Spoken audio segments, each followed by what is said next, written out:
বাংলাদেশ জামাত ইসলামের নেতাদেরকে হত্যা করেছে, ষড়যন্ত্র করেছে, হাজার হাজার মুসলমানদেরকে, হাজার হাজার জামাত নেতাদেরকে ফাঁসি দিয়েছে এবং জেলখানার মধ্যে বিস্ময়কে হত্যা করেছে, হাজার হাজার আলেমদেরকে জেল খাটতে জরিমানা দেওয়া লাগছে।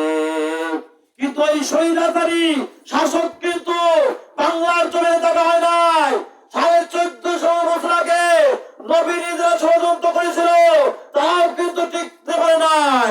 এবং শেখ হাসিনা দীর্ঘ 15 বছর ধরে আলেমদের সঙ্গে যে নির্যাতন করেছে, যে অত্যাচার করেছে, সেই নির্যাতন নিপীড়ন কিন্তু আলেমরা হয় নাই, সেই নির্যাতন সে নিজেই হয়েছে।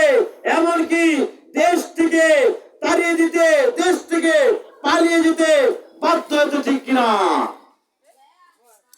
যে জমিনে রক্ত দেয় সেই জমিন তাদের জন্য কথা বলে, ঠিক কিনা? এরকম করে নবীকে নিয়ে তারা ষড়যন্ত্র করেছিল।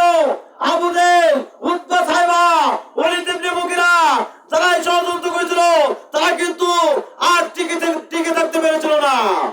বর্তমানে যদি কোনো মানুষ, বাংলার মানুষ যদি আলেমদের নিয়ে ষড়যন্ত্র করে, ইসলামের নিয়ে ষড়যন্ত্র করে, কোরআন নিয়ে ষড়যন্ত্র করে, তারাও কিন্তু টিকতে পারবে না।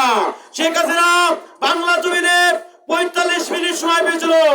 বর্তমানে যদি কোনো মানুষ আলেমদের নিয়ে ষড়যন্ত্র করে, কোরআন নিয়ে ষড়যন্ত্র করে, ইসলাম নিয়ে ষড়যন্ত্র করে, তারাও কিন্তু 45 মিনিট নয়, 5 মিনিটও টিকে থাকতে পারবে না বাংলাদেশে, ইনশাআল্লাহ।